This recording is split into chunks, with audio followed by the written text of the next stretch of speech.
Donc les données doivent être collectées d'ici vendredi pour que nous puissions... J'ai baissé la tête et j'ai mis un bretzel dans ma bouche. Maya, tu manges? Mon patron m'a lancé un regard noir. Je me suis essuyé la bouche avec le dos de ma main et les joues pleines de nourriture, j'ai étouffé. Non, bien sûr que non. Il s'avère que dans mon empressement à manger un pretzel délicieux, salé et croquant pendant une réunion de travail, j'avais oublié d'éteindre mon micro. Oups. Salut, je m'appelle Maya et je suis amoureuse de la nourriture. Vous vous demandez pourquoi? Eh bien, la nourriture est la seule chose qui a toujours été là pour moi, dans les bons comme dans les mauvais moments. Elle ne m'a jamais laissé tomber.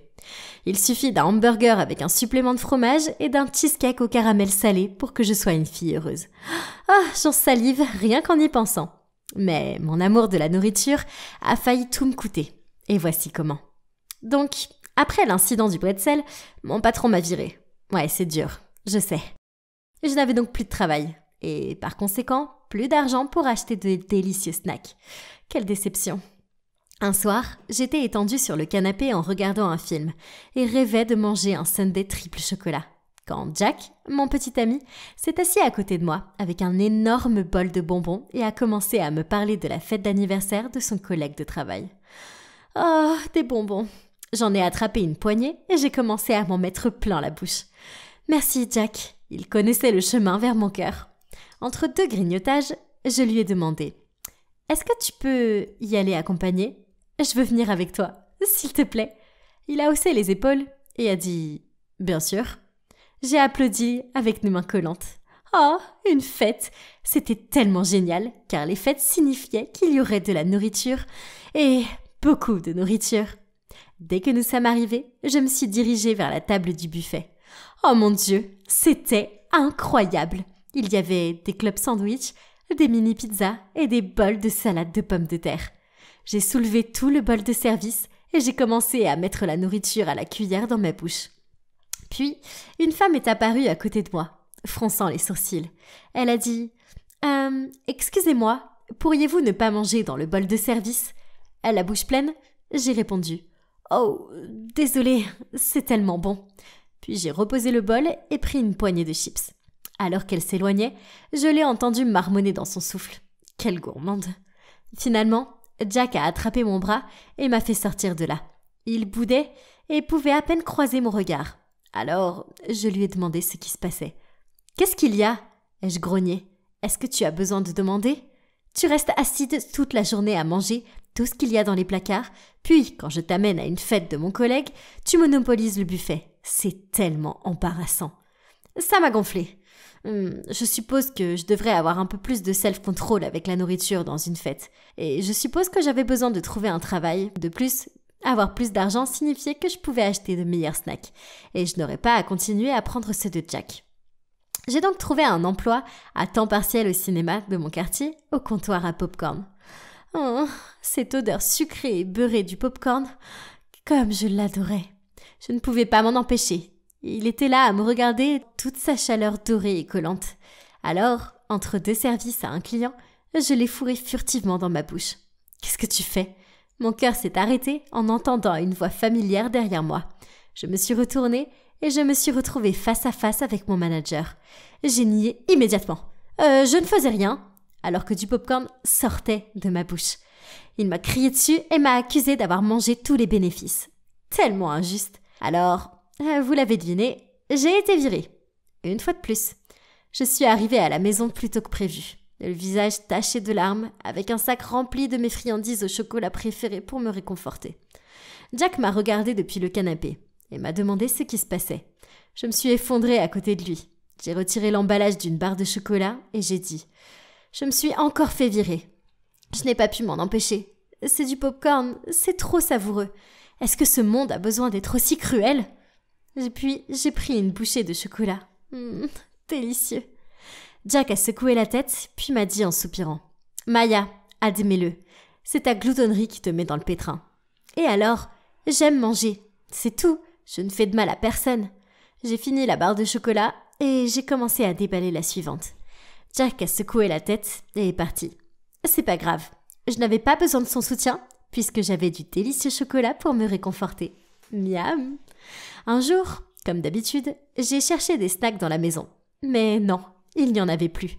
Comme je n'avais pas d'argent, je n'ai pas pu aller au magasin. À la place, je suis allée sur mon téléphone et j'ai cherché des vidéos de mukbang pour tuer le temps. En regardant 2 filles se remplir la bouche de frites trempées dans du shake à la fraise, j'ai eu une idée. Bien sûr! Pourquoi je n'y avais pas pensé plus tôt? Je devais devenir un mukbanger et je gagnerais de l'argent tout en faisant ce que j'aime. Manger de la nourriture, c'était gagnant, gagnant. Pour ma première vidéo, j'ai fait simple. C'était juste moi, dans un t-shirt blanc, mon téléphone comme caméra et un énorme bol de spaghettis. C'est fou, les gens l'ont regardé et ont commencé à me suivre.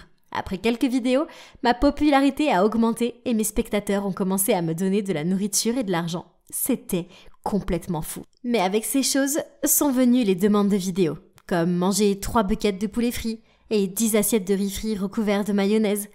Manger toute cette nourriture est devenu un vrai défi. Une fois, j'étais à la moitié d'une vidéo où je mangeais un hamburger quand j'ai eu un point de côté dans l'estomac et j'ai dû m'arrêter. Je n'aurais vraiment pas dû manger de pancakes au petit déjeuner plus tôt. Mes fans étaient déçus que j'arrête le défi et je me sentais vraiment mal. Je me suis dit que si je voulais en faire mon métier, il fallait que je commence à jeûner avant, afin d'être au mieux de ma forme pour les vidéos. C'était un travail difficile. Une fois, j'avais tellement faim que je suis allée dans le réfrigérateur pour renifler du fromage. Mais une fois que j'avais terminé un défi, je me sentais si pleine et ballonnée que je ressemblais à un poisson globe. Et puis, il y avait la fatigue. J'étais tellement épuisée que je me suis endormie dans le bus pour le supermarché et j'ai fini dans une ville bizarre à des kilomètres de là. J'ai dû appeler Jack pour qu'il vienne me chercher et il a râlé pendant tout le trajet du retour. Malgré cela, j'ai continué à faire des vidéos. Mais un jour, un fan m'a lancé un défi de taille, le défi des nouilles de feu. Si vous ne savez pas ce que c'est, il s'agit en fait d'un énorme bol rempli des nouilles les plus épicées qu'il soit. J'ai pris une bouchée des nouilles et oh mon Dieu, je ne sentais plus ma langue ni mon visage. Mon nez coulait et je devais sortir ma langue pour vérifier si elle était toujours là. C'était vraiment trop. Je ne pouvais pas en supporter davantage. Alors, j'ai changé le bol pour des nouilles non épicées et j'ai fait semblant de manger les nouilles épicées. Ensuite, j'ai montré la vidéo et je pense que j'ai bien réussi à faire semblant. Bien que je n'ai eu qu'une seule bouchée de ce produit épicé, il a eu son effet sur moi. Mon estomac gargouillait et ma langue était encore engourdie. Je me suis allongée sur le canapé avec une bouillotte sur l'estomac et je m'apitoyais sur mon sort. Jack s'est assis à côté de moi et m'a jeté un regard inquiet. « Maya, tu dois arrêter ce truc de vidéo et trouver un vrai travail. » Avec ma langue gonflée, j'ai réussi à bafouiller. Manger dans des vidéos, c'est un vrai travail. Jack a secoué la tête. « La gourmandise n'est pas un passe-temps. Tout le monde se moque de toi. » Mais allô, j'étais payée pour manger et ces vidéos aidaient de nombreuses personnes solitaires à avoir de la compagnie pendant un repas. Il riait avec moi, pas de moi. Bon sang, Jack était tellement ennuyeux par moments. Entre le défi des nouilles épicées et un défi bizarre de manger des insectes dans lequel j'ai utilisé des verres en gelée recouverts de chocolat au lieu des vrais. Faire semblant est devenu une norme pour moi. Très vite, les articles ont commencé à circuler disant que j'étais une fausse mangeuse. Des articles tels que « Elle fait semblant tout le temps » et « Pas étonnant qu'elle soit toujours en forme » ont surgi partout. Après cela, je n'ai pas eu d'autre choix que de manger en live stream. Beaucoup de mes fans m'ont encouragée à le faire, mais c'était vraiment un travail difficile. Il n'a pas fallu longtemps pour que les kilos s'accumulent. Et en un mois, j'avais pris 2 tailles de robe et je me sentais très faible. Un matin, quand Jack m'a vu chercher dans ma garde-robe quelque chose, n'importe quoi, à porter qui m'irait, il m'a proposé qu'on aille faire un jogging. J'ai regardé mon jean préféré qui ne dépassait plus mes cuisses et j'ai décidé d'y aller. Je suis arrivée au bout du pâté de maison et waouh, il faisait chaud. Mais je ne pouvais pas respirer. J'étais accroupie, agrippée à une barrière pour me soutenir quand une femme enceinte est passée. Tu as une telle inspiration, courir à ton âge et après avoir donné naissance, même sans celui-ci. Elle a tapoté mon ventre. Je ne serais pas capable de le faire. Quoi? Elle pensait que je venais d'avoir un bébé et que j'étais vieille. Ah, génial! Et maintenant, Jack a éclaté de rire lui aussi. Je me sentais mal. Avais-je vraiment l'air si mal en point? Cette question me trottait dans la tête. Alors, j'ai fini par aller sur Internet et commander des pilules pour perdre du poids. J'ai commencé à les prendre et au bout d'une semaine, j'avais des boutons, une haleine fétide, des flatulences odorantes et je me sentais comme une limace. Un jour, j'étais dans la cuisine en train de prendre les pilules quand Jack est rentré. A vu ce que je faisais, me les a arrachées des mains et m'a dit « Maya, regarde-toi. Tu es un désastre. Tu dois arrêter les pilules et tu dois arrêter les vidéos. J'étais plus en colère qu'un nid de guêpe dérangé. Alors je lui ai arraché les pilules et je les ai jetées hors de la pièce puis j'ai crié. « Tu ne comprends pas. Laisse-moi tranquille. » Jack ne m'a pas dit grand-chose après ça. Et j'ai continué à vivre dans ma bulle mukbang. J'ai bientôt atteint les 100 000 abonnés. Et pour fêter ça, j'ai mis en ligne une table remplie de mes aliments préférés. Poulet frit, pizza, beignets, etc. J'étais en train de m'empiffrer quand je me suis sentie chaude et collante et que la pièce a commencé à tourner. J'ai bredouillé. Je me sens pas très bien. Puis je me suis évanouie. En plein milieu d'une émission en direct. Je me suis réveillée quelques heures plus tard à l'hôpital avec une perfusion dans le bras et un médecin au visage sérieux qui me regardait fixement. Ils m'ont dit que j'avais un taux de cholestérol élevé et que si je continuais comme ça, je finirais par avoir du diabète et des saignements d'estomac. J'ai éclaté en sanglots et j'ai juré que j'allais faire de grands changements. J'aime manger, cela ne changera jamais. Mais je ne peux plus faire de vidéos mukbang. J'aime toujours manger, mais je ne fais plus d'excès. Oh, j'ai aussi un nouveau travail. Dans un restaurant et, étonnamment, j'ai réussi à résister à la tentation de manger tous ces plats délicieux. Je suis sur le point de devenir la version mignonne et confiante de moi-même. Et à partir de maintenant, si je suis heureuse, triste ou autre, j'en parle à Jack au lieu de me tourner vers la nourriture. J'aimerais toujours la nourriture, mais je crois que j'ai fini par comprendre que j'aime ma santé et Jack encore plus. Chut, ne lui dites pas ça, il risque d'avoir la grosse tête. Ok Cupcake, dis ah. Ah. Oh, ils étaient vraiment en train de se nourrir l'une l'autre. Sérieusement, comment j'étais censé me concentrer sur le film avec eux en train de faire ça? C'est dégueulasse. Agacé, je me suis levé, j'ai renversé mon seau de popcorn sur leur tête et je suis parti. Ne paniquez pas, je ne suis pas fou. Ce n'était pas n'importe quel couple, non, je les connaissais bien. La fille Béatrice, c'est ma meilleure amie. D'aussi loin que je me souvienne, c'était juste elle et moi. Les meilleurs amis du monde. Mais un jour, ce type, Adam, a débarqué de nulle part et hop, ils ont commencé à sortir ensemble. Vous savez ce qui était le pire? Ce Adam avait 2 ans de moins que nous. Ils étaient si immatures. Sérieusement, à chaque fois que je faisais des plans avec Béatrice, ils nous suivaient aussi. Soudain, mon téléphone a sonné. C'était Béatrice. J'ai levé les yeux au ciel en répondant, sachant qu'elle allait être furieuse. « Stéphane, comment as-tu pu? Je n'arrête pas de trouver du popcorn dans mes cheveux. C'est dégoûtant, tu es si enfantin. » Ouais, peu importe. C'était elle qui m'avait transformé en 5e roue du carrosse pour notre soirée cinéma prévue. J'ai mis fin à l'appel. J'avais fini de lui parler. C'est alors que j'ai vu l'article des nouvelles apparaître sur mon téléphone. Il y avait une alerte météo pour un orage magnétique bizarre. Il était conseillé à tout le monde de rester chez soi et d'éteindre tous les appareils électroniques. Ça me convenait, ce n'était pas comme si je voulais rester en dehors de toute façon. Je suis donc rentré chez moi et me suis endormi directement. Le lendemain matin, je me suis réveillé et hey, pourquoi mon père était-il assis au bout de mon lit? Je me suis frotté les yeux et lui ai demandé ce qui se passait. Il semblait perdu dans ses pensées, puis il a posé sa main sur mon épaule et a dit « Rien mon fils, si tu as envie de parler, je suis là pour toi, je comprends. » Puis il a quitté ma chambre. Hein? Qu'est-ce qui s'est passé? Je suis descendu pour le petit déjeuner, c'est alors que j'ai entendu ma grand-mère dire « Je vais vous prouver qu'il ne l'est pas. » Puis j'ai entendu papa dire « Maman, ce n'est pas grave, même si c'est vrai, c'est toujours notre Stéphane. » Mais quand je suis rentré dans la cuisine, ils se sont tués et m'ont regardé. J'ai dit « Hey, les gars, c'est quoi le problème ?» Alors ma mère a répondu en me passant une assiette de crêpes. « Rien, fils. » Même ma petite sœur Laïla se comportait bizarrement. Elle m'a fait un sourire bizarre puis a secoué la tête. Ok, c'était bizarre, mais j'ai juste haussé les épaules et j'ai mangé mon petit-déj. Après, maman m'a demandé de l'aider dans la rocaille. Oui, bien sûr, je veux dire, ce n'est pas comme si j'avais quelque chose de mieux à faire. Mais laissez-moi vous dire que ces pierres sont beaucoup plus lourdes qu'elles n'en ont l'air. Alors que je me battais pour en porter une, j'ai soufflé à maman. « Où veux-tu que je mette ça? C'est si lourd, tu peux pas appeler papa pour aider ?» En secouant la tête, elle a dit « Non, tu peux le faire, tu n'es pas un garçon faible. » Puis elle a continué à me demander de porter le tas de pierres dans tout le jardin. J'ai continué jusqu'à ce que j'ai le bras gelé et que je n'y arrive plus. J'ai dit à maman que j'avais besoin de faire une pause et j'ai commencé à me diriger vers l'intérieur. Elle m'a crié après « Non, tu peux le faire tout seul, tu es un grand garçon fort. » Je ne comprends pas. Pourquoi ne voyait-elle pas que j'étais épuisé? C'est alors que j'ai aperçu Béatrice qui me regardait par-dessus la clôture. Elle m'a souri et m'a fait signe de venir. Attends un peu, elle n'était pas encore fâchée contre moi? Qu'est-ce qui avait changé alors? Je m'en fiche, j'avais besoin d'échapper à maman. Alors je suis allé la voir, elle s'est excusée pour hier, puis m'a demandé si je voulais aller faire du shopping. J'ai accepté, n'importe quoi pour éviter de me trimballer des pierres. Alors que je me dirigeais vers la voiture de Béatrice, j'ai aperçu mon voisin devant sa maison. Je lui ai souri, mais il m'a jeté un regard bizarre et s'est mis à rire. J'ai rapidement baissé les yeux sur mon pantalon. Non, je n'avais pas oublié de remonter ma fermeture éclair. Alors, pourquoi se moquait-il de moi ? Je pensais à la façon dont tout le monde était bizarre pendant que je montais dans la voiture, puis j'ai pensé tout haut. Peut-être que c'est la tempête, elle a rendu tout le monde fou. Puis j'ai raconté à Béatrice toutes les choses folles qui s'étaient passées. Elle a hoché la tête et a dit « Ouais, ça doit être à cause de la tempête ».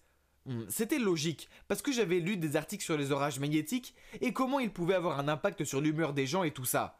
Au centre commercial, nous sommes entrés dans un magasin, je l'ai aidé à choisir des vêtements à essayer. J'ai choisi une robe violette et je lui ai dit que c'était une belle couleur, quand soudain ma grand-mère a surgi de nulle part et a dit « Non, tu ne l'aimes pas. Suis-moi, je vais te trouver d'autres vêtements. » Et avant que je puisse comprendre ce qui se passait, elle me tirait hors du magasin. J'étais tellement confus. « Mamie, pourquoi es-tu ici? Vous m'avez suivi ?» Elle m'a souri et m'a répondu « Pierre, chérie, ne me blâme pas de vouloir le meilleur pour toi. » Hein? C'était étrange, mais bon. J'étais sur le point de m'acheter de nouveaux vêtements, donc je ne pensais pas avoir besoin de me poser plus de questions à ce sujet. Nous avons fini dans ce magasin vintage, j'avais l'impression d'être dans une boucle temporelle. Tous les articles étaient des années 80 ou même plus vieux. Elle a commencé à prendre des articles sur les rails et à dire des choses comme « Oh, j'aime bien celui-là » et « Tu serais très beau avec ça ». Ce n'était pas mon style. Mais mamie avait l'air si contente et je ne voulais pas la blesser. Alors oui, j'ai fini par essayer les vêtements. J'étais ridicule. Grand-mère semblait ravie. Elle a haleté, applaudi et s'est exclamée « Oh là là, tu es un si beau garçon !» Pendant que Béatrice s'efforçait de ne pas rire. Après cela, nous sommes tous rentrés à la maison, et oui, je portais le drôle de costume. Tout le monde me montrait du doigt et se moquait de moi, mais mamie ne semblait pas s'en rendre compte. Elle a juste souri et dit « Toutes les filles vont craquer pour toi maintenant. » Pff, c'est ça, j'en doute. Plus tard, j'étais dans ma chambre m'occupant de mes affaires quand mon téléphone a sonné. « Hé, je vais dans la même université que toi. Je t'ai vu hier et j'aime ton style. Ça te dirait de sortir un jour ?» Lily X. C'était l'idée que quelqu'un se faisait d'une blague. Je ne connaissais pas ce numéro ni cette fille Lily. Qu'est-ce qui se passe? L'orage magnétique avait rendu tout le monde fou et je semblais être le seul à rester sain d'esprit.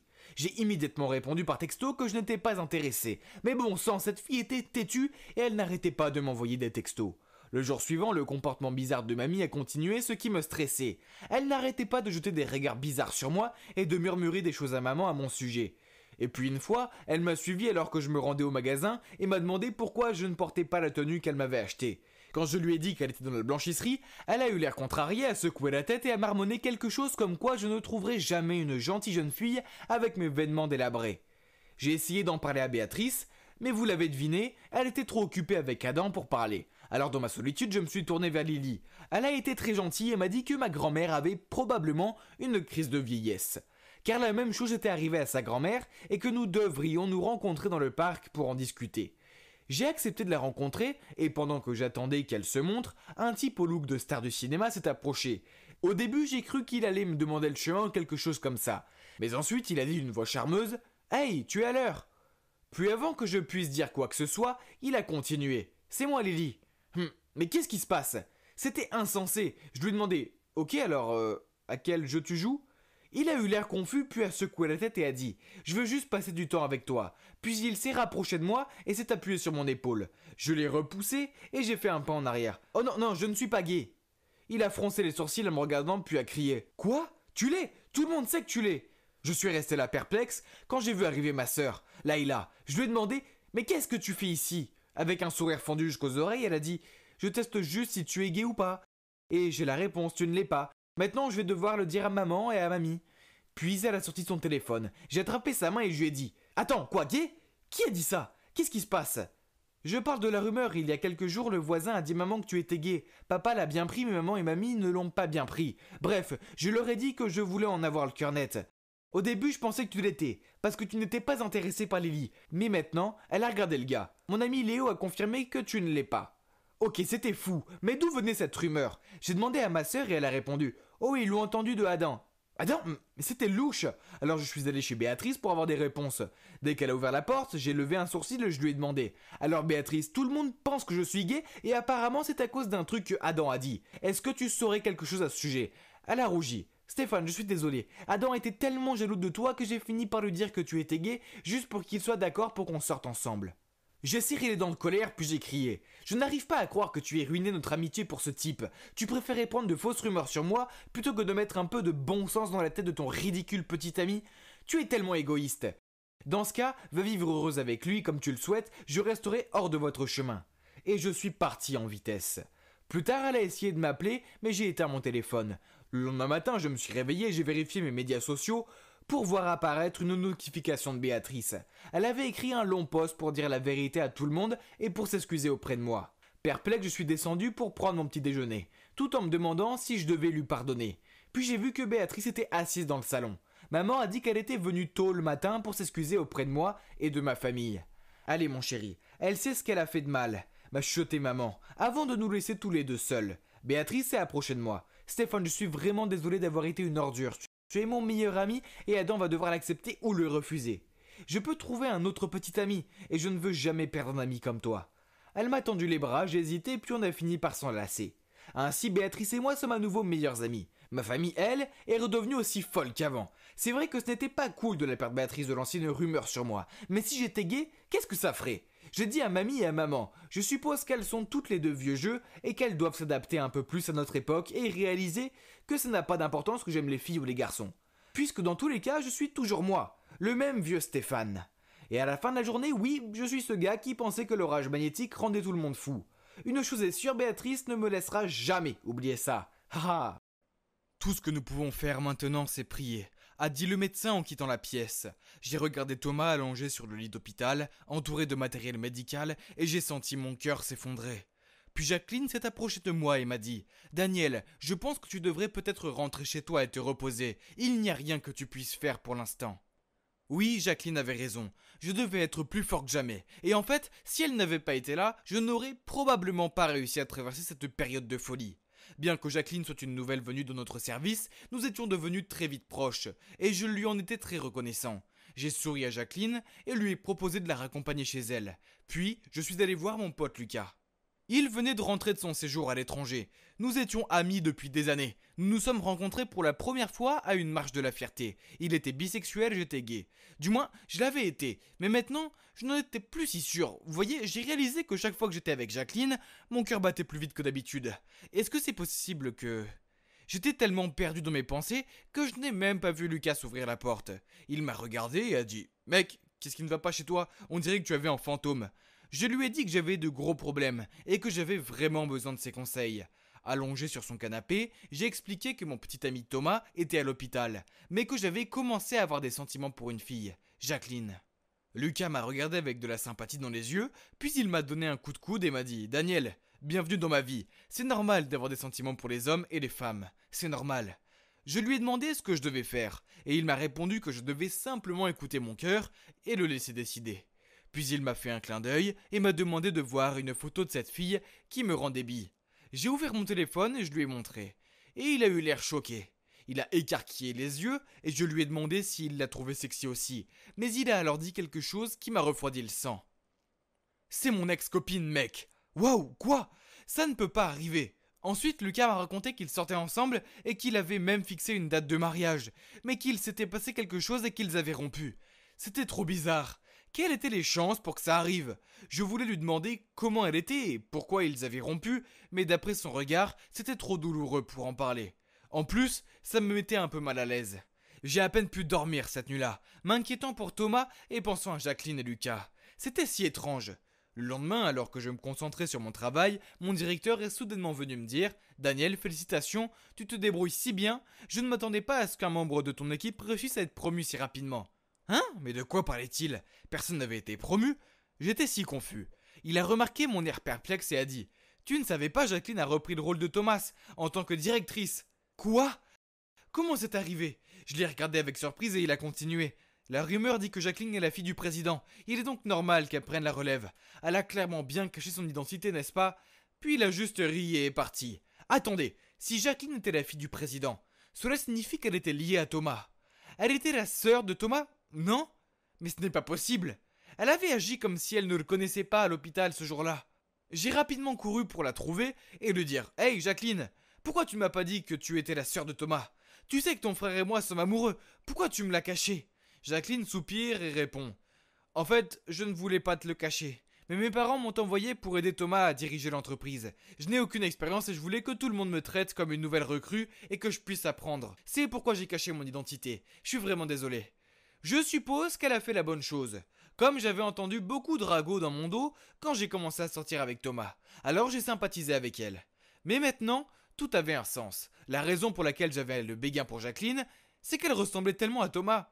Les mêmes yeux bleus profonds, les mêmes pommettes, même les mêmes gestes. Elle avait aussi les mêmes allergies aux crevettes. Et ils avaient tous les deux cette habitude de faire tourner leur stylo quand ils sont au fond de leurs pensées.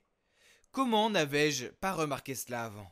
Et si je n'étais pas amoureux de Jacqueline? J'étais juste amoureux de sa ressemblance avec Thomas. Ok, ça m'a aidé à me sentir beaucoup mieux. Donc, c'était Thomas que j'aimais après tout. Le lendemain, je suis allé rendre visite à Thomas avec un énorme bouquet de tournesol, ses préférés. En passant par l'entrée, j'ai aperçu Lucas. Hey, on se rencontre à nouveau! J'ai crié. Qu'est-ce que tu fais ici? Il m'a raconté qu'il rendait visite à son ex qui avait eu un accident. Et j'ai dit que je rendais visite à mon petit ami qui avait eu un accident. Marchons ensemble. J'ai demandé, dans quelle chambre est ton ex? 1502, a dit Lucas. T'es sûr? C'était la chambre de Thomas. J'ai pensé, puis j'ai compris. Attends, ton ex s'appelle Thomas? J'ai demandé en espérant vraiment que ce ne soit pas le cas. Comment tu le sais? Lucas a riposté. Parce que Thomas est mon petit ami, j'ai dit. C'était vraiment trop gênant. Comment était-il possible d'avoir autant de coïncidences? Je n'arrivais pas à y croire. Lucas a été choqué aussi et a dit que Thomas était la raison pour laquelle lui et Jacqueline avaient rompu. Il est tombé amoureux de Thomas. Et la famille Thomas a été tellement bouleversée par cela qu'elle a mis Thomas à la porte. Oh, c'est pour ça que Thomas ne parlait jamais de sa famille et qu'il m'a dit de ne jamais poser de questions à leur sujet. Après sa détresse, malheureusement, leur relation n'a pas fonctionné.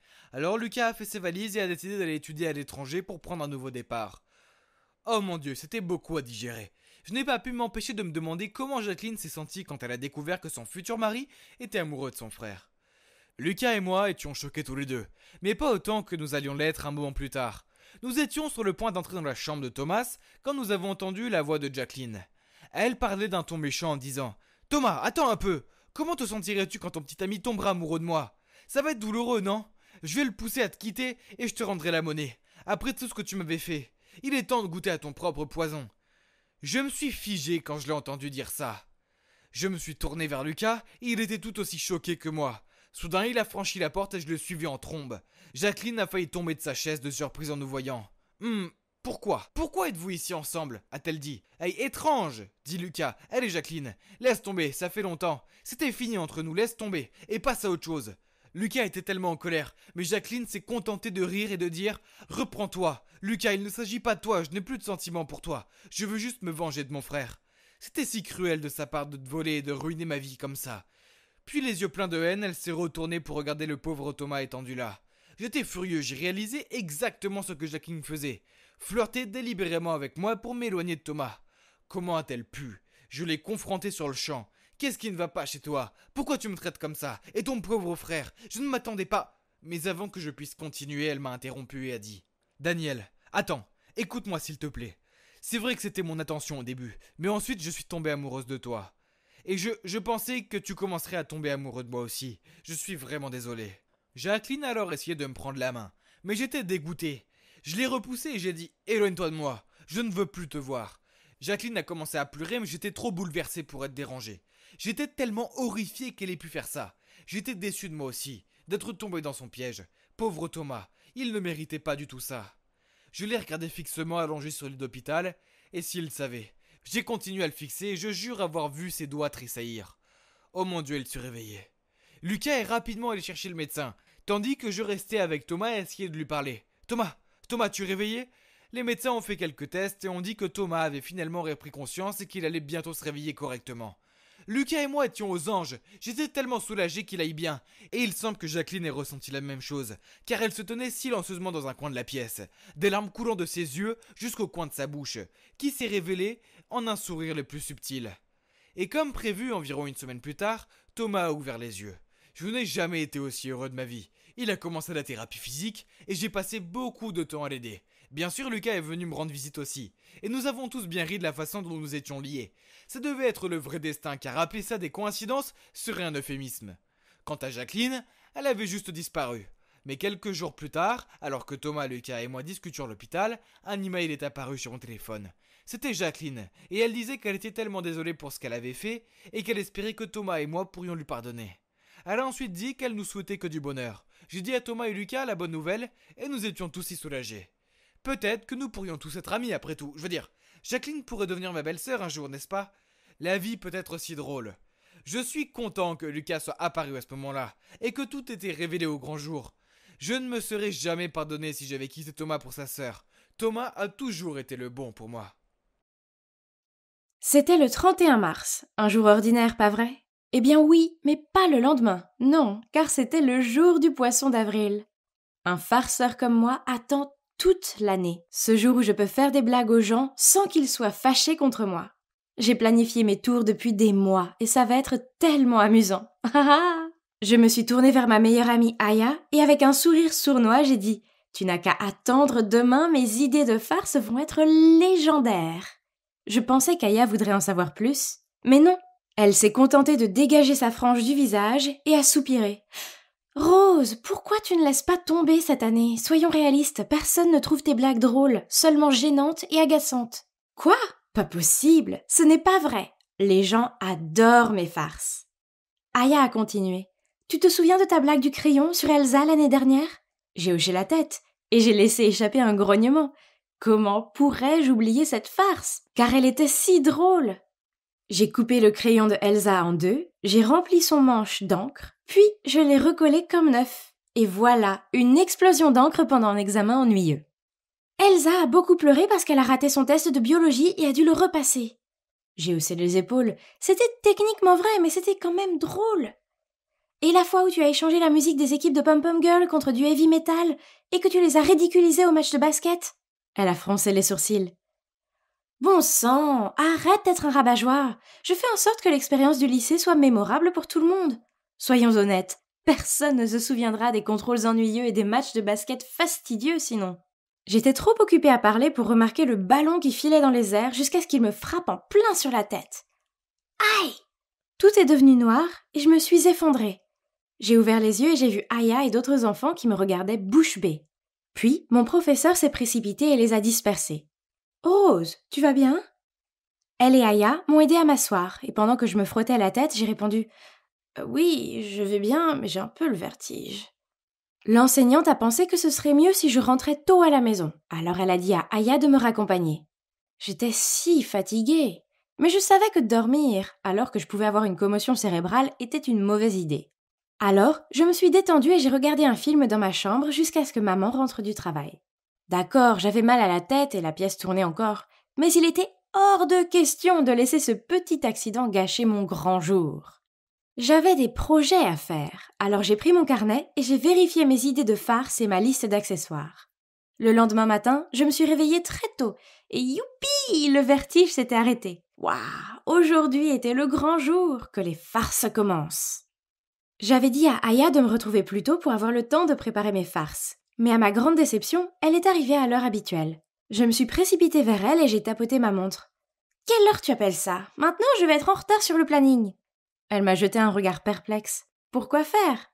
On n'est plus le 1er avril, aujourd'hui on est le 2. Tu as eu congé hier à cause de ta bosse à la tête. Tu te souviens? » « Quoi? De quoi est-ce que tu parles? Regarde, il est écrit qu'on est le 1er avril. » J'ai agité mon téléphone devant elle. « Alors ton calendrier est faux. Vérifie tes paramètres. Maintenant allons-y. » Elle est partie. « Pas question, ne crois pas que tu peux me duper !» j'ai dit en essayant de courir après elle.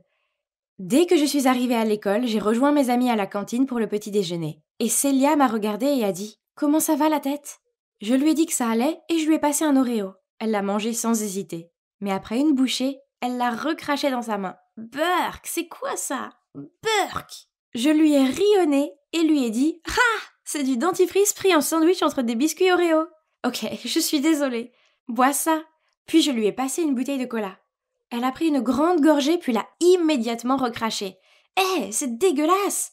Puis elle a couru à la salle de bain pour se nettoyer la bouche. Oui, j'avais mis de la sauce soja dans cette bouteille. Je l'ai suivie dans la salle de bain pour vérifier qu'elle allait bien et je l'ai trouvée en train de se rincer la bouche sous le robinet. Quand elle a fini, elle a froncé les sourcils et m'a dit « Rose, ce n'est pas drôle. Je croyais que tu ne faisais ces farces stupides que le 1er avril. Maintenant, je dois supporter une haleine puante de sauce soja toute la journée. » J'ai roulé des yeux puis j'ai souri. Ouais, comme si ce n'était pas le 1er avril aujourd'hui. « Ce n'est pas le cas. Qu'est-ce qui ne va pas chez toi? On est le 2. » Et elle est partie en claquant la porte. Attends, quoi? Qu'est-ce qu'elle a voulu dire par « on est le 2 » ? C'est pas vrai. Quoi qu'il en soit, vu que j'étais déjà ici, j'ai décidé que je pouvais aussi bien faire une autre farce. J'ai sorti mon pot de Nutella, je suis entrée dans un des box et j'ai attendu qu'une autre fille entre dans celui d'à côté.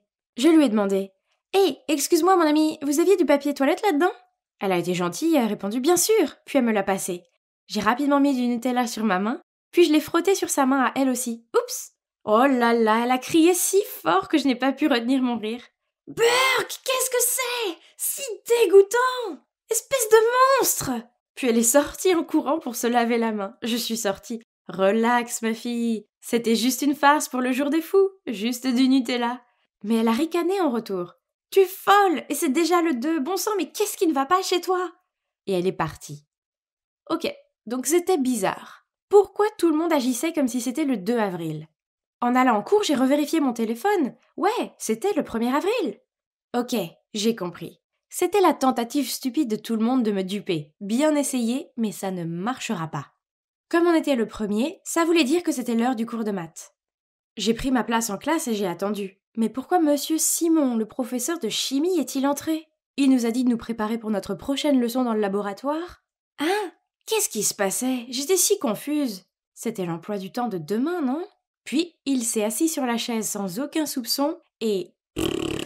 un gros bruit de paix a retenti. J'ai tellement ri que j'avais mal aux côtes. Je n'arrivais pas à y croire. Je fais ça chaque année, mais il se trompe à chaque fois. Mais, attendez, pourquoi tout le monde était-il si calme? J'ai regardé autour de moi et j'ai réalisé que j'étais la seule à rire. Oh, allez tout le monde, c'était amusant, la blague typique du poisson d'avril. Monsieur Simon a brandi le coussin péteur et m'a jeté un regard sévère. Rose, je n'attends pas ce comportement de quelqu'un de ton âge, surtout que ce n'est même plus un poisson d'avril. Et croyez-le ou non, tous mes camarades de classe étaient d'accord avec lui. C'est pas vrai. Tout le monde était fou.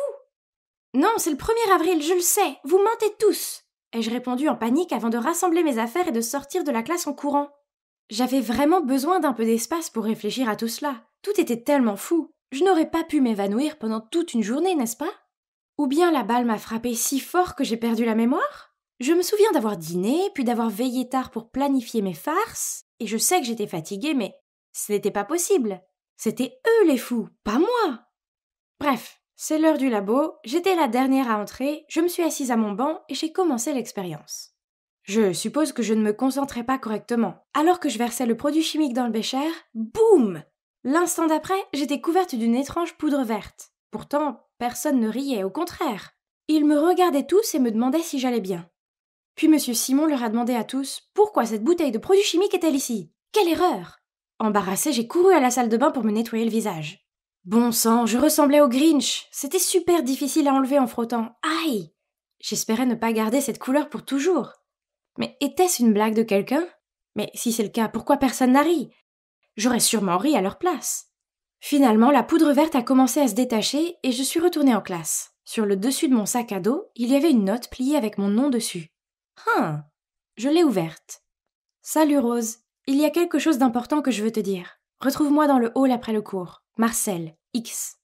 Mon cœur a instantanément palpité. J'avais le béguin pour Marcel depuis une éternité, mais... Oh, j'ai compris. Ça devait être une farce. Tout le monde savait que je l'aimais bien, alors ils ont fait tout ça pour m'embarrasser. Marcel doit être impliqué cette fois-ci. J'ai jeté un coup d'œil vers lui, il a souri et m'a fait un joli signe de la main. Peu importe, c'était vraiment trop beau pour être vrai. Assez, je n'allais plus laisser tout le monde se moquer de moi. Donc alors que je suivais Marcel dans le hall, j'ai pris une gorgée d'eau, mais je l'ai gardée dans ma bouche. Puis quand Marcel s'est arrêté de marcher et s'est tourné vers moi, j'ai fait jaillir l'eau en l'air comme un éléphant, puis j'ai dit « Ha! Je t'ai eu, je ne suis pas idiote !»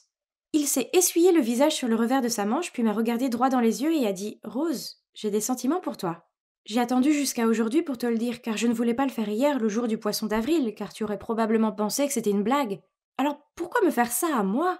Je l'ai regardé sans voix. Les mots surlignés que j'ai entendus étaient « sentiment, hier » et « poisson d'avril ». J'ai commencé à rire d'un faux rire, mais c'est devenu gênant car son expression sérieuse ne bougeait pas. « Tu plaisantes, n'est-ce pas ?» j'ai marmonné, mais il avait l'air totalement dévasté. « Oh non, je ne voulais pas contrarier Marcel. J'étais juste confuse avec les jours et... Aïe aïe aïe! Il semblait que j'avais vraiment manqué le poisson d'avril. Quelle déception! » J'ai réalisé que ma farce était allée trop loin et qu'elle avait pu le blesser. Alors j'ai lâché « Marcel, je suis vraiment désolée. Je ne le pensais pas, c'est la commotion, je suis en train de délirer, je suis vraiment désolée. » Puis il y a eu un silence gênant. Soudain, le regard triste de Marcel s'est transformé en un sourire en coin, et il s'est mis à rire. Puis tout le monde a surgi de nulle part et s'est mis à rire aussi.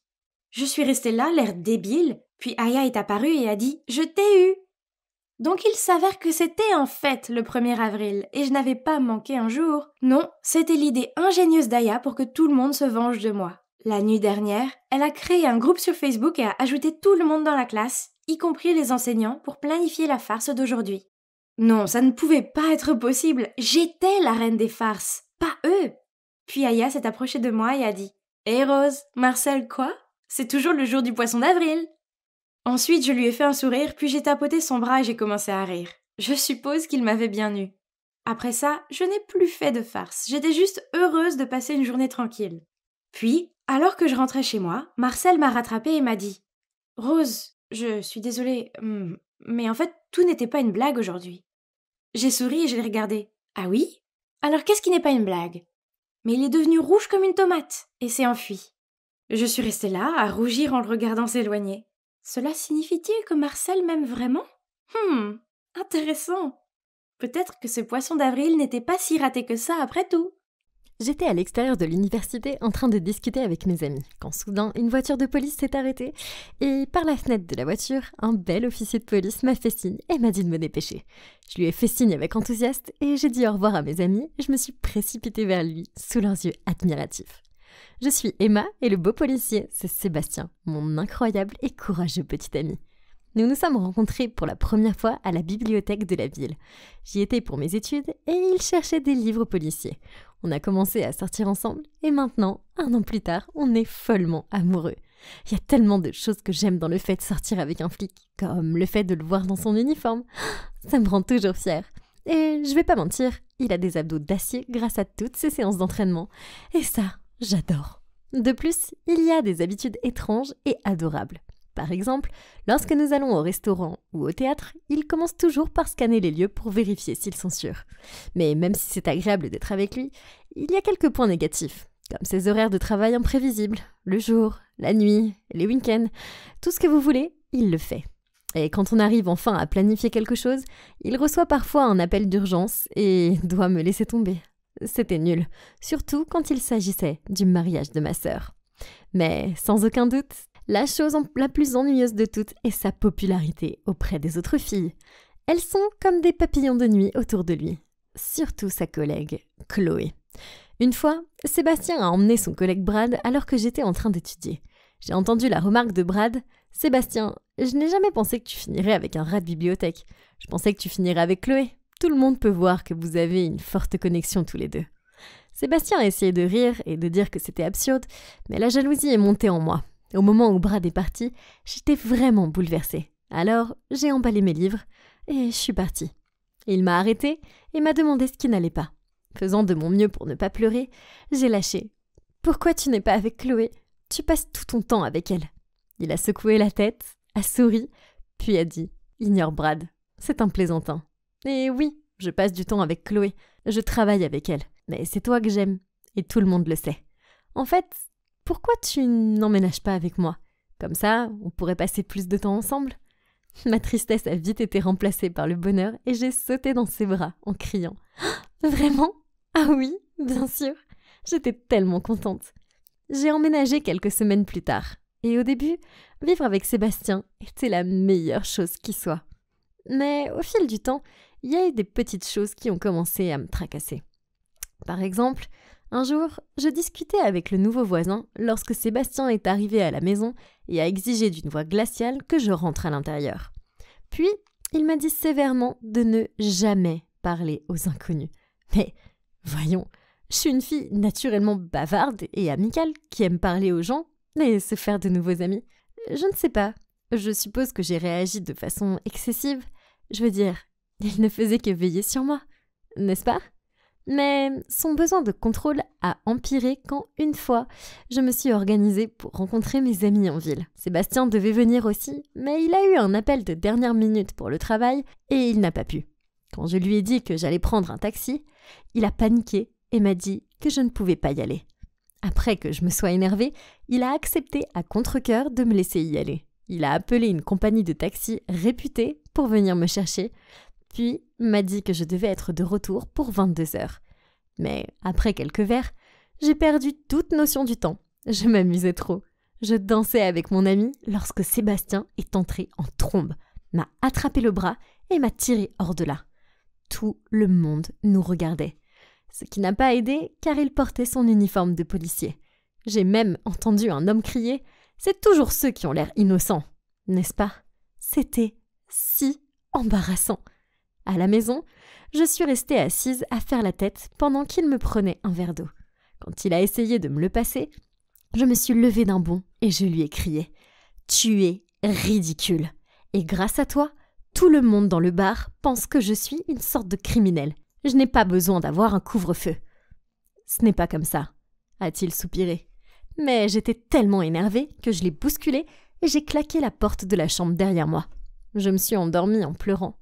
Je détestais me disputer avec lui. Je lui ai réservé un traitement silencieux pendant toute la journée du lendemain. Mais le soir, il est arrivé à la maison avec un paquet cadeau et s'est excusé de m'avoir rendue triste. C'était si gentil. Je l'ai serré dans mes bras et lui ai dit « Moi aussi, je suis désolée. » Puis, j'ai ouvert le paquet. C'était une très belle montre. J'ai remarqué qu'elle avait un bouton supplémentaire, mais je n'y ai pas prêté attention.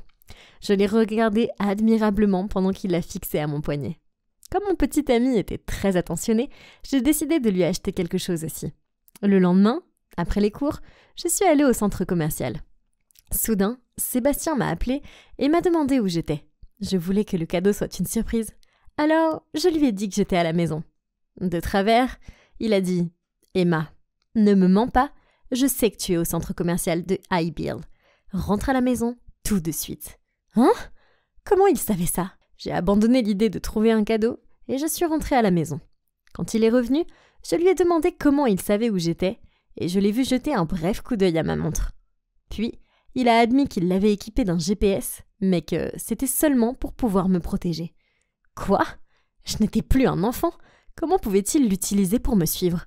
Nous avons eu une grosse dispute et je lui ai dit qu'il contrôlait tout et qu'il était fou et qu'il devait arrêter de me traiter comme une petite fille.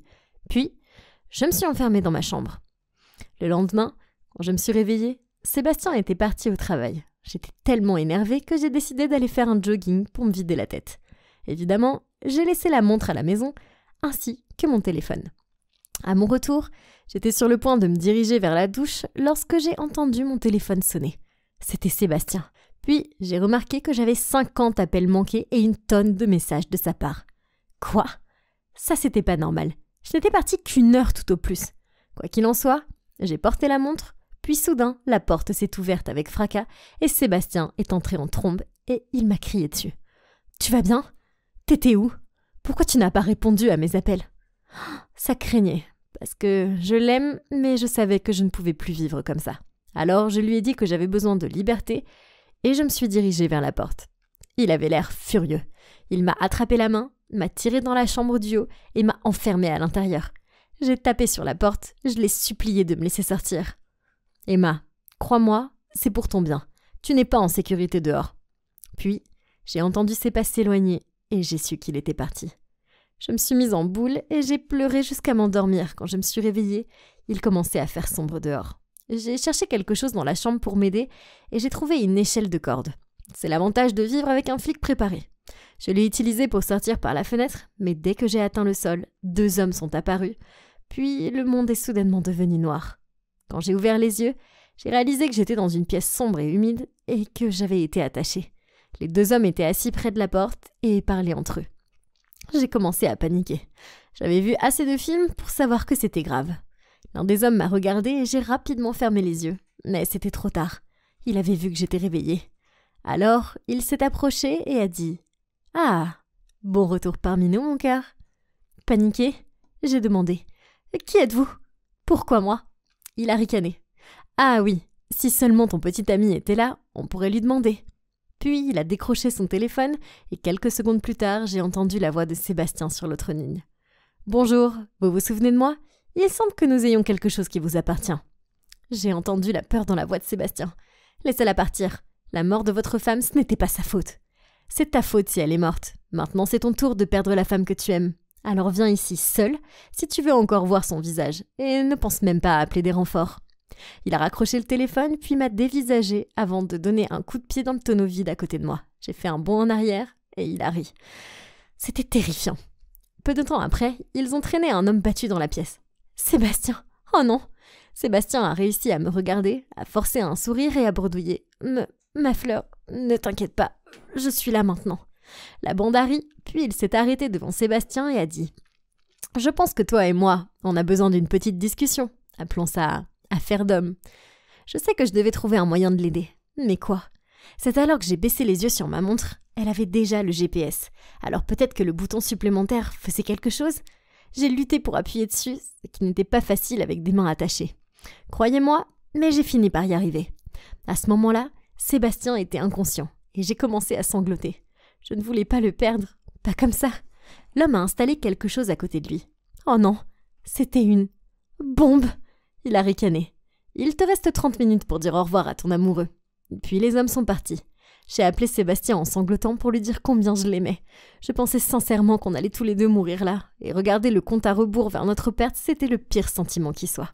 Soudain, la porte s'est ouverte. Au début, j'ai pensé que ces hommes étaient de retour, mais Brad et son équipe se sont précipités, ont vu la bombe et nous ont rapidement sortis de là, Sébastien et moi. J'ai été poussée au sol juste avant qu'il y ait un gros boum, et la maison a explosé. Sur le chemin de l'hôpital, Chloé m'a tout expliqué. Il s'agissait d'une affaire criminelle délicate qui s'est déroulée l'année dernière.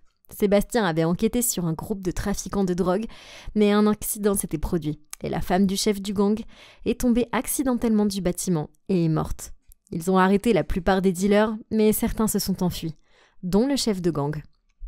Puis, récemment, Sébastien avait reçu d'eux des images de moi en dehors de l'université et de notre maison, et il a pris ça comme une menace pour ma sécurité.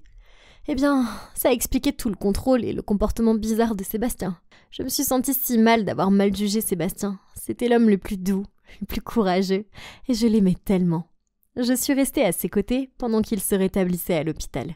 Et un jour, il a finalement ouvert les yeux, m'a regardé et a murmuré « Voilà ma petite fleur ». Je l'ai serré dans mes bras. Doucement, bien sûr. C'était un tel soulagement de savoir qu'il allait s'en sortir.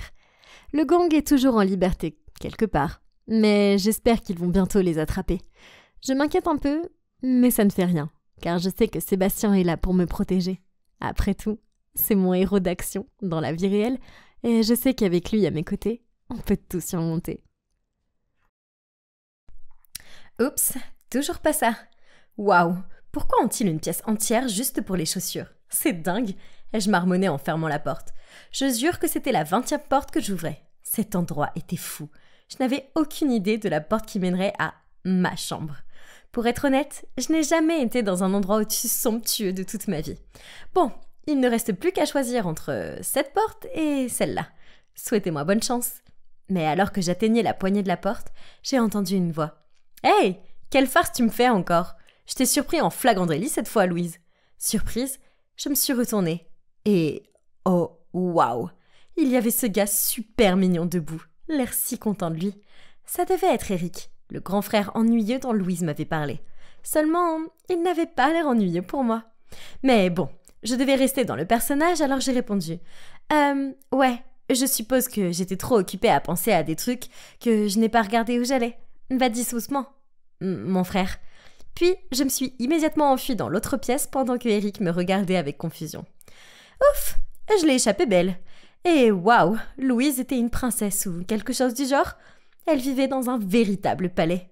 Regardez sa chambre. Ah, vous devez vous demander... Oui, je ne suis pas Louise, je suis Camille.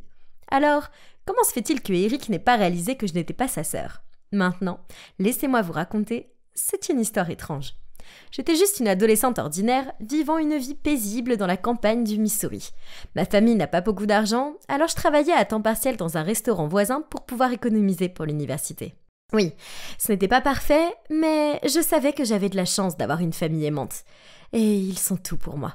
Bref, il n'était pas rare que les écoles de Saint-Louis organisent des voyages ici, pour montrer aux enfants ce qu'était la vie à la campagne. Et des jours comme ça, le restaurant pouvait être assez agité.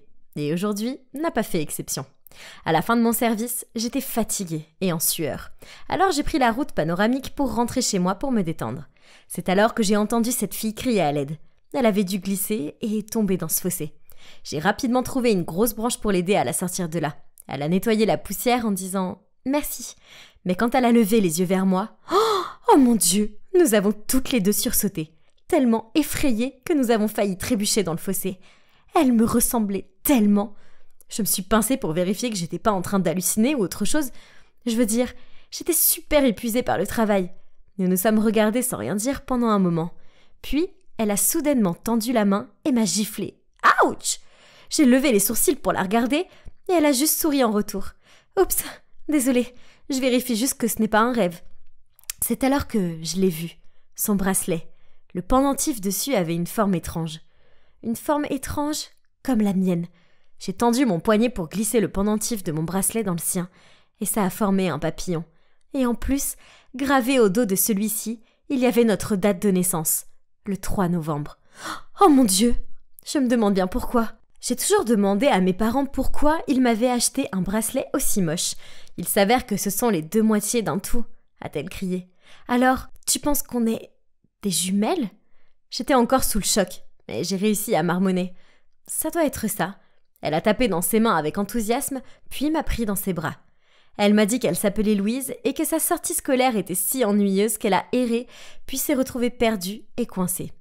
Puis je lui ai parlé de ma famille aimante, et elle m'a parlé de sa vie en ville. Je pensais que sa vie avait l'air géniale, mais elle ne le pensait pas. Non, c'est vraiment trop chiant là-bas. Je veux juste une vie heureuse et sans drame, comme la tienne. C'est logique maintenant. Je comprends pourquoi mes parents aiment mon frère plus que moi. Je suis manifestement adoptée. Mais bon, au moins, tu as tes amis et tu vas dans une bonne école. L'école? C'est ce qu'il y a de pire. Je déteste ça. Puis elle a fait une pause et s'est tournée vers moi. Camille, j'ai une idée géniale. Et si on échangeait nos places? C'était fou. Il y a 1 heure, je pensais être une enfant unique et maintenant je regardais ma jumelle. Louise semblait catégorique. Échanger nos places, c'était la meilleure idée qui soit, car je pouvais goûter à la vie en ville tout en l'aidant à réussir ses examens. C'était tentant. Ce n'est pas tous les jours que votre jumelle disparue apparaît et vous offre l'aventure de votre vie, n'est-ce pas? Nous n'avions plus beaucoup de temps pour en discuter.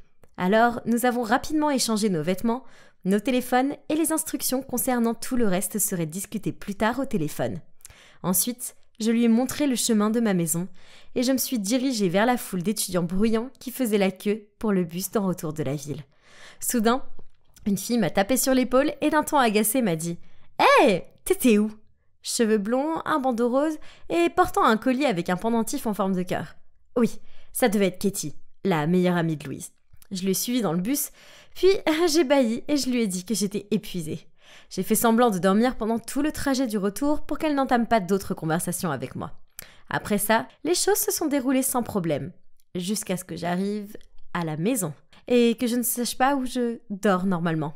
Mais c'est bon maintenant, car je suis en sécurité dans la chambre de Louise. Le majordome a frappé à la porte pour me demander de descendre pour le dîner.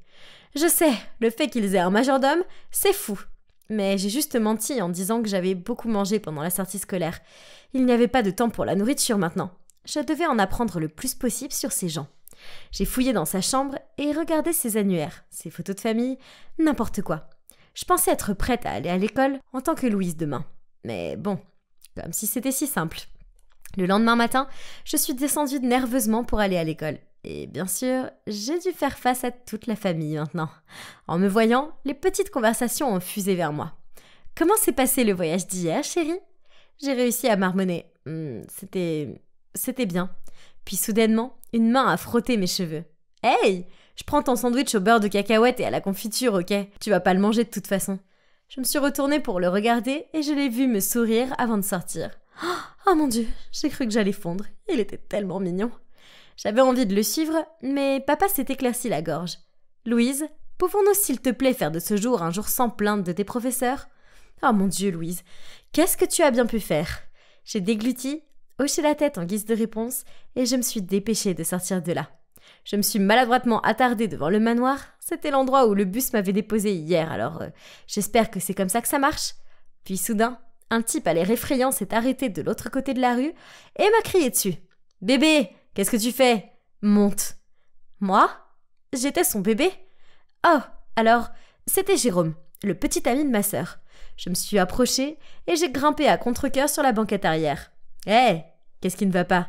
Tu m'en veux toujours de t'avoir laissé partir seule en excursion? Allons, t'as dit que c'était ok. Je ne savais pas quoi lui dire, alors je suis restée silencieuse et j'ai regardé par la fenêtre. Allez bébé, je veux dire, c'est stupide, on sait tous les deux que s'asseoir à l'arrière te donne toujours le mal des transports. Bon sang, j'avais vraiment besoin de dire quelque chose pour faire taire ce type, hein. Non, tout va bien entre nous. C'est juste que je me sens pas très bien. J'ai besoin d'un peu de repos, c'est tout. Et c'est plus spacieux ici. Bon, ça a semblé le calmer, mais je n'arrêtais pas de le surprendre à me lancer des regards bizarres dans le rétroviseur. Regardez-le. Louise et moi sommes peut-être jumelles, mais nos goûts en matière de mec ne pourraient pas être plus différents. Jérôme, elle avait l'air d'un mauvais garçon. Cheveux verts, un anneau dans le nez, et il conduisait une voiture sport super flashy. Alors que je préfère les gars doux et drôles, comme Eric. Mais je ne voulais pas non plus ruiner accidentellement la relation de ma sœur. Alors quand nous sommes arrivés à l'école, j'ai dû lui donner une bise sur la joue pour m'assurer que tout allait bien. Bah, son eau de Cologne puait. Heureusement, j'ai rencontré Cathy sur le parking et je l'ai suivie en classe. Tout se passait bien, du moins jusqu'à ce que nous arrivions au cours d'espagnol. La professeure, Madame Harrison, m'a jeté un regard inquisiteur dès que je suis entrée. Il s'est avéré que Louise n'avait pas rendu ses devoirs et qu'elle avait passé toute la dernière leçon à se peindre les ongles. Madame Harrison a exigé de vérifier mes devoirs aujourd'hui. Et bien sûr, je ne savais pas ce que j'avais des devoirs. Alors, d'une voix déçue, elle a dit « Louise, ça fait 2 ans et tu ne sais toujours pas conjuguer un seul verbe. Tu es fière de ça ?» Soudain, j'ai entendu Cathy murmurer. Mais au moins, elle sait comment s'habiller, Madame Harrison. On dirait que votre pull au vert aurait dû être jeté il y a 2 ans. Puis certains élèves de la classe ont gloussé. Oh mon Dieu, Cathy? C'était si grossier. Mais heureusement, le professeur n'a pas entendu. Je me suis rapidement excusée auprès de Madame Harrison et lui ai dit de me donner un quiz sur piste pour compenser mes devoirs manqués.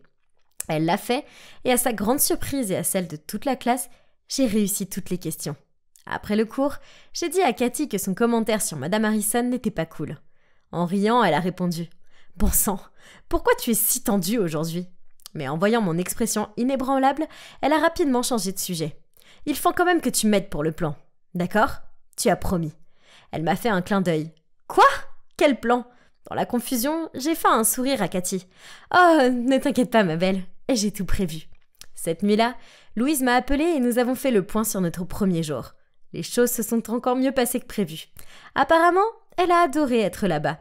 Et elle s'est sentie si chaleureuse et connectée avec papa et maman, et elle était sûre qu'ils étaient nos vrais parents. Elle a également aidé à nourrir les poules et cueillir les pommes dans le jardin. Soudainement, elle a failli me faire renvoyer du travail car elle ne savait pas comment utiliser le four. Mais elle a réussi à s'en sortir grâce à son charme.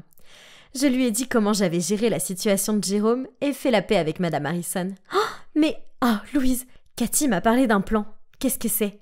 Ah oui, j'ai promis de la caser avec Eric. Je suppose que tu vas devoir réaliser ça pour moi maintenant. Mon cœur s'est effondré quand j'ai dit « Eric ? Comme ton frère Eric ? Ouais, maintenant qu'il n'est pas biologique, ce n'est pas étonnant que je ne m'entende pas avec lui. Pas comme nous, hein ?» J'ai forcé un rire et changé de sujet. Mais, oh non, Eric était bien plus adapté à toi que la belle Cathy. Mais bon, c'était la vie de Louise, alors je devais m'assurer de ne pas tout gâcher. Et peut-être que lorsque la vérité sur ce jumelage éclatera, j'aurai ma chance avec Eric. Pour l'instant, nous avons accepté de continuer à vivre la vie de l'autre. Je suppose que c'était assez facile, vu que tout ce que Louise semblait faire était de traîner avec ses amis et d'éviter de faire ses devoirs. La seule chose que je n'ai pas aimée, c'est de mettre Cathy avec Eric. Et c'est là que les choses se sont compliquées. Est-ce qu'on dira un jour la vérité à tout le monde, ou cet échange de vie est trop amusant pour être arrêté ? Ne manquez pas la deuxième partie pour le découvrir. Enfin, je suis sorti de cet endroit morbide. Laissez-moi vous dire que partager une cellule avec une douzaine d'autres mecs bruyants, puants et grognons n'est pas drôle. Bref, me voilà libre comme l'air maintenant. Donc personne n'est là pour venir me chercher. Je suppose que je vais devoir appeler maman. Il me fallut quelques secondes pour me familiariser avec mon téléphone. Bon sang, ça faisait 4 ans. C'était un miracle que je ne me sois pas transformé en l'un de ces fous qui rampent. La façon dont je me suis retrouvé là-dedans est une plaisanterie. Tout ce que j'ai fait, c'est prendre des trucs dans 1 ou 2 entrepôts et les revendre. Rien de bien méchant. Yo maman, c'est ton garçon Jack. Je suis sorti et oui, j'ai besoin qu'on me ramène à la maison. J'ai parlé dès que j'ai entendu la voix de maman. Jack, oh, As-tu la moindre idée de l'enfer que tes actions ont fait vivre à ta mère ? Mon père était si bon pour réagir de façon excessive, mais j'avais besoin d'un endroit où rester, donc je pouvais le gérer. Mais papa, maman, je suis toujours votre fils. Vous avez le cœur de me voir sans abri et dormir à côté de rats? Il y a eu une brève pause, puis papa a grogné. Tu peux rester quelques semaines, mais c'est seulement pour ta mère. Merci papa, tu es le meilleur. Bingo. Mes parents me mangeaient dans la main. Ma vie se résumait aux jeux vidéo toute la journée et faire la fête toute la nuit. Un soir, alors que je me préparais à retrouver mon amie Mouze, maman m'a dit que le livreur de pizza était à la porte. J'ai crié vers elle. Tu peux me payer celle-ci et je prendrai la suivante. J'ai fini de me préparer et je dois dire que j'avais l'air en forme. Je suis descendu dans la cuisine et j'ai pris une part de pizza. Papa était assis là, me regardant par-dessus son rapport. Si tu ne peux pas te permettre de payer les articles, alors je te suggère de ne pas les commander, a-t-il dit en regardant la part de pizza dans ma main. Maman s'est rapprochée derrière lui et a posé ses mains sur ses épaules. Chérie, donne-lui encore un peu de temps. Il est encore en train de s'adapter à la vie extérieure. Merci maman, tu es la meilleure. Je lui ai donné un baiser gras de pizza sur la joue. Est-ce que par hasard tu pourrais me prêter du pognon? Papa a secoué la tête et a soupiré, pendant que maman prenait son sac à main et me passait de l'argent. Hey, j'aurai tout le temps de trouver un travail et d'être responsable. Pour l'instant, j'avais 4 ans de temps perdu à rattraper. Une fois, j'ai emprunté la voiture de papa. Je jure que je n'avais bu que quelques bières, mais le monde s'est arrêté et est devenu tout flou. La seule chose dont je me souviens ensuite, c'est que j'avais foncé dans le jardin du voisin. Oups! J'ai ouvert les yeux le lendemain matin avec un mal de tête mortel. Alors tout ce que je voulais, c'était un café noir et une assiette de bacon. Mais j'ai eu droit au regard mort de mon père à la place. Juste quand je pense que tu ne peux pas être plus irresponsable, tu as pris ma voiture sans demander, tu as trop bu. Puis tu as foncé dans les rosiers adorés de Gloria. Détends-toi pas, je réparerai ça plus tard, ai-je dit en fouillant dans le frigo pour retrouver la nourriture. Tu n'es pas celui qui doit payer pour les dégâts. Nous avons pris notre décision. Tu as 1 semaine pour partir de notre maison. Attendez, je n'avais aucun endroit où aller. Je ne pouvais pas rester avec Mousse car il squattait le garage de sa sœur. Et je ne connaissais personne d'autre. Comment ont-ils pu? Ah mince alors, il faut que je me détende un peu. Alors j'ai sorti mon téléphone et j'ai commencé à parcourir les applications de rencontres. Puis j'ai trouvé une formidable blonde appelée Camille. Elle est un peu plus âgée que moi mais sa famille roule sur l'or. Et en plus, elle a sa propre entreprise. Et en plus, elle est tellement sexy. Alors oui, ses photos semblaient un peu granuleuses, mais j'ai deviné que la tendance rétro était à la mode. On dirait que j'ai eu les deux, l'amour et l'argent. J'ai un sacré visage, mais comme j'aime la bière et la pizza et que je me consacre pas du tout à la gym, je n'ai pas un corps parfait. Mais il fallait que je gagne l'intérêt de cette fille. Alors je lui ai dit que j'étais un grand type avec une tablette de chocolat qui venait d'obtenir son diplôme et qui cherchait une fille aussi bien intelligente que belle. Cette fille était en fait assez facile à aborder. Elle m'a envoyé des photos de ses derniers achats comme des téléphones, des montres coûteuses et des vêtements de marque, en me promettant que lorsque nous commencerions à sortir ensemble en personne, elle m'achèterait tout ce que je voudrais. Bingo! Après 4 jours de photos de visage et de mon don de conversation inestimable, Camille a eu le coup de foudre et m'a envoyé un message disant « Jack, je ne te connais pas depuis longtemps, mais je sais ce que je ressens. Je t'aime. X. » Ok, c'était vraiment rapide. Mais oui, j'ai gagné à la loterie ici. Et peut-être qu'elle a aussi menti sur son look. Mais ça n'a pas d'importance, elle est riche. Alors je lui ai répondu. Je sais bébé, je ressens la même chose. X. Nous avons immédiatement convenu de nous rencontrer en personne et décidé d'un code vestimentaire jaune. J'ai regardé autour du parc essayant de repérer cette mine d'or. Mais tout ce que je voyais était une vieille dame en robe jaune. D'accord, c'est une coïncidence, mais pourquoi se dirige-t-elle vers moi ? Puis elle se rapprochait de moi, plus son sourire s'élargissait. Jack, c'est ça? C'est moi, Camille. Quoi? Diable! Non, non, non, non, non. Comment se fait-elle que cette vieille dame ringarde en surpoids et ridée soit Camille? Je m'attendais à la beauté blonde des photos, pas à Big Bird.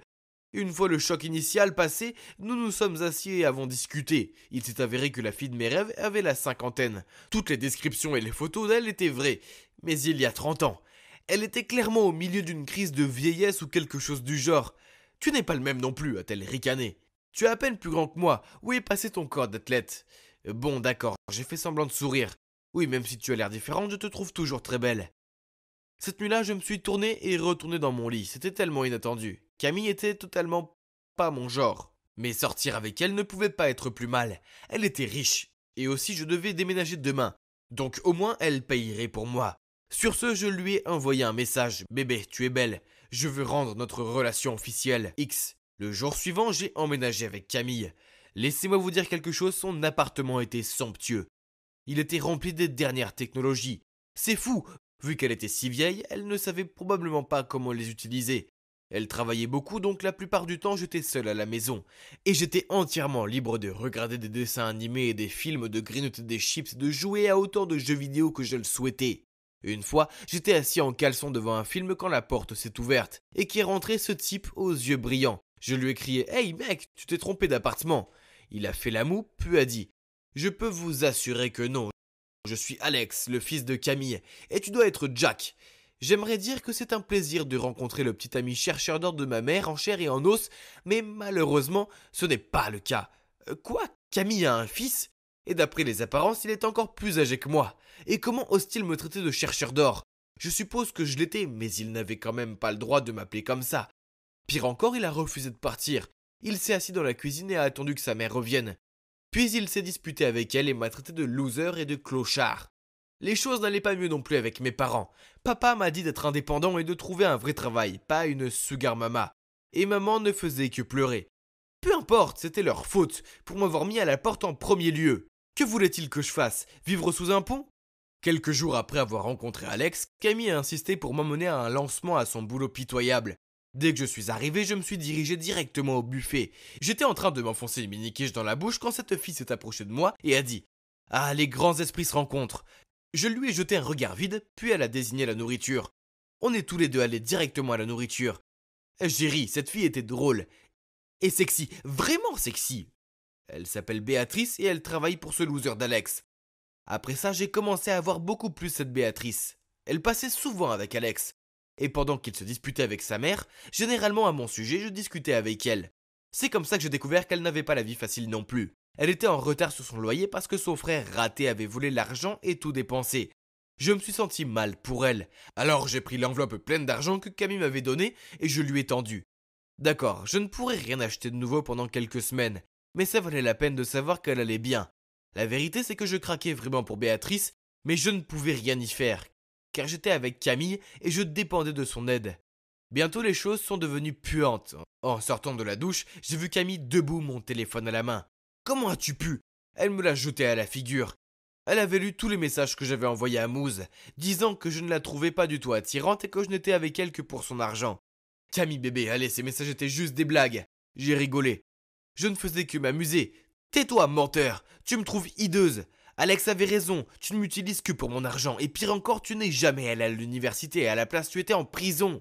J'étais sur le point d'opérer le charme de Jack quand Alex et Béatrice ont fait irruption dans la pièce. Alex m'a crié dessus. Quelle bassesse, quel chercheur de diamants sans scrupules.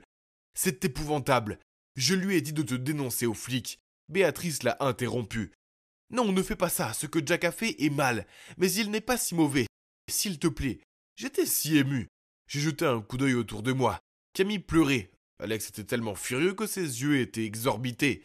Et Béatrice, eh bien, elle avait juste l'air déçue. J'ai alors emballé mes affaires et je suis parti, honteux. Eh bien, c'était il y a quelques mois et j'ai un travail décent maintenant. Même si je vis à la maison, je paye ma part et j'économise pour verser une caution pour mon propre appartement. Je n'aurais jamais dû utiliser Camille comme ça. Elle est peut-être vieille, mais elle a toujours des sentiments. Et la façon dont je l'ai traitée n'était pas vraiment correcte. J'étais indéniablement un connard à l'époque. Tout ce que je veux, c'est avoir une vie heureuse avec Béatrice. Je l'aime vraiment. C'est pourquoi je lui ai demandé d'être ma petite amie. Mais elle m'a rejeté. Ça a fait mal, mais je n'abandonne pas. Peut-être qu'elle me donnera une chance quand elle verra que j'ai changé. Je ne peux pas réparer le passé. Tout ce que je peux faire maintenant, c'est de m'améliorer et continuer à aller de l'avant.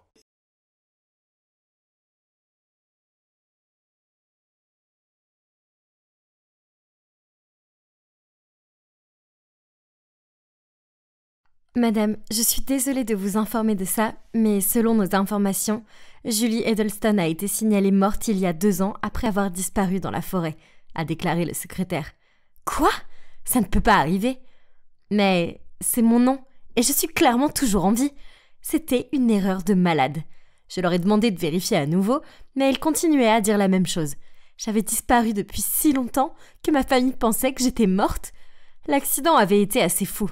Alors je me sentais confuse. Je veux dire, qu'est-ce que je faisais dans une forêt au Cambodge en premier lieu ? J'ai essayé de me souvenir, mais je ne me rappelais de rien. Heureusement, des villageois locaux m'avaient trouvé dans une fosse de pierrage et m'ont aidé à me rétablir. Sinon, je serais vraiment morte. C'est alors demandé aux personnes de l'ambassade de m'aider à appeler mon mari et ma sœur. Il y avait clairement eu un gros malentendu et je voulais réparer cela par la suite. Mon Dieu, l'attente me tuait. La secrétaire a essayé, mais elle a dit « Désolée madame, nous ne pouvons joindre aucun de ces numéros. » C'était incroyable. J'étais coincée dans un pays étranger, sans pièce d'identité, sans contact avec des proches et on m'avait signalée comme étant morte. Mais en un éclair, j'ai réalisé que je pouvais emprunter le téléphone de quelqu'un pour joindre mes connaissances via les médias sociaux. Dès que la secrétaire m'a prêté le sien, je suis allée directement sur le profil de mon mari. Mais j'étais tellement abasourdie que j'ai failli lâcher le téléphone quand j'ai vu sa dernière mise à jour. Il venait d'annoncer que mes funérailles avaient lieu la semaine suivante. Oh mon Dieu, que se passait-il? Comment cela pouvait-il être réel? J'ai continué à faire défiler son profil et j'ai vu que ma sœur avait posté un vieux selfie avec lui disant « Jacob, je sais que c'est un moment difficile, mais je suis toujours là pour toi. On va traverser ça ensemble. » Attends, qu'est-ce qu'elle voulait dire? Premièrement, je n'étais pas vraiment morte. Allô? Mais aussi, je sais que ma sœur avait des sentiments pour Jacob. Est-ce qu'elle a supposé qu'elle pouvait juste être avec lui maintenant qu'elle pensait que j'étais morte? Quelle traîtresse! Nous étions si proches. Sûrement, elle ne me traiterait pas comme ça. Je devais rentrer à la maison et régler ça une fois pour toutes. J'ai demandé à l'ambassade de m'aider à prendre l'avion pour rentrer chez moi, sans en informer ma famille à l'avance. Je voulais leur faire part de ma surprise. Croyez-le ou non, le jour où je devais arriver chez moi était le jour de mes funérailles. Quelle coïncidence, n'est-ce pas? Je me suis rendue directement au lieu des funérailles, déguisée bien sûr. Je portais un énorme chapeau noir et des lunettes de soleil pour cacher mon visage et je me suis assise tout au fond pour que personne ne me remarque. Il y avait tellement de gens là-bas, ma famille, mes amis et même mes partenaires commerciaux. C'était tellement bizarre. Et puis, j'ai vu Jacob. Il avait l'air épuisé. J'avais envie de courir vers lui et de lui crier « Je suis en vie! Tu peux être heureux à nouveau !» Mais alors ma sœur Clara est apparue et a pris son bras et lui a murmuré quelque chose à l'oreille. Et je me suis figée. Ils avaient l'air proches. Beaucoup trop proches. Et puis, j'ai remarqué que les gens autour de moi chuchotaient. « Oh, ça peut pas être si grave. La compagnie d'assurance lui versera un joli penny pour la mort de Julie. » Et une autre dame a dit « Pas seulement ça, mais une femme plus jeune et plus jolie aussi, à ce qu'il paraît. » J'avais envie de vomir. Jacob et Clara se faisaient des câlins maintenant. Tout ça me donnait l'impression que mon existence n'avait aucun sens, que personne ici ne se souciait vraiment de moi. Je ne pouvais pas regarder ma sœur et mon mari une seconde de plus. J'ai couru dans la rue et j'ai continué à marcher jusqu'à ce que je ne puisse plus marcher. Puis j'ai trouvé un motel où rester. Le lendemain matin, je me suis faufilée à la maison après que mon mari soit parti au travail. J'avais besoin de récupérer certaines de mes affaires et d'avoir de l'argent. C'était tellement bizarre d'être à la maison. Tout était pareil, mais j'ai remarqué qu'aucune de mes affaires ne traînait plus. Puis, je l'ai repérée. Une grosse boîte dans le coin. J'ai couru pour l'ouvrir et à l'intérieur, il y avait toutes mes affaires. J'ai tremblé en prenant la photo de mariage qui était sur notre table de nuit. Je veux dire, j'étais à peine introduite dans la tombe et déjà Jacob avait mis tout dans un carton. C'était presque comme s'il ne voulait pas attendre pour me virer de sa vie. Aouh! Je voulais sortir de là. Alors, je suis allée rapidement dans notre chambre pour prendre de l'argent et des vêtements. C'est alors que j'ai découvert un secret choquant qui m'a fait tomber par terre. Alors que je sortais mes vêtements de l'armoire, un étrange morceau de papier en est tombé. Et devinez quoi? La première ligne qui a attiré mon attention disait « Le plan de mort de Julie ». C'était un croquis montrant le chemin menant à une chute d'eau et des preuves implantées le long du chemin. Oh mon Dieu! C'était ça! Je connaissais cette chute d'eau. Elle était assez proche de l'endroit où j'ai eu l'accident. Alors Jacob avait-il orchestré ça? Il était malade dans sa tête. Qu'est-ce que je lui avais fait pour mériter ça? Je devais sortir de là pour me vider la tête. Mais quelque chose a attiré mon attention au kiosque à journaux. C'était Clara en première page du journal dans un article sur la façon dont elle allait diriger la société à la place de notre grand-père. Il y avait une photo de Clara et Jacob à l'inauguration. Et regardez comme ils étaient heureux. Ils ne semblaient pas du tout bouleversés par ma mort. J'avais envie de déchirer le journal. Mais attendez, pourquoi mon grand-père aurait-il abandonné son poste? Il ne l'avait jamais mentionné. Il aimait son travail. Cela n'avait pas l'air normal. J'ai donc rapidement pris un taxi pour aller chez lui afin de découvrir ce qui se passait. Quand je suis arrivée, j'étais tellement choquée. Mon cœur s'est effondré en le voyant branché à un équipement médical. Il s'avère qu'après avoir appris la nouvelle de ma mort, il avait eu une crise cardiaque. Quand il m'a aperçu près de la porte, il était tellement abasourdi qu'il a failli tomber de son lit. On s'est pris dans les bras et on a pleuré. Et je lui ai dit que tout ça n'était qu'une grosse erreur. Mon Dieu, j'étais si heureuse de le voir. Je voyais qu'il était fatigué. Alors je lui ai dit de se reposer et que je reviendrais bientôt. Puis en sortant, j'ai parlé à son assistant Ethan. « J'ai besoin d'une faveur. Pourrais-tu m'aider à préparer un dossier contre Jacob ?» Mais soudain, j'ai entendu des pas qui venaient vers moi. « Julie, c'est toi ?» Je me suis retournée et c'était Jacob. Je n'ai même pas eu le temps de penser clairement avant qu'il ne se précipite pour me serrer très fort dans ses bras. Je pouvais sentir les larmes couler sur ses joues et il semblait vraiment choqué de me voir. Mais moi, j'étais dégoûtée. Je l'ai repoussé et j'ai dit « Ne t'approche pas de moi !» Mais c'était comme s'il ne m'avait pas entendu. Il a juste dit « Ces mois ont été parmi les pires de ma vie. Je peux à peine dormir ou manger. Je n'arrive pas à croire que tu es en vie. » Menteur!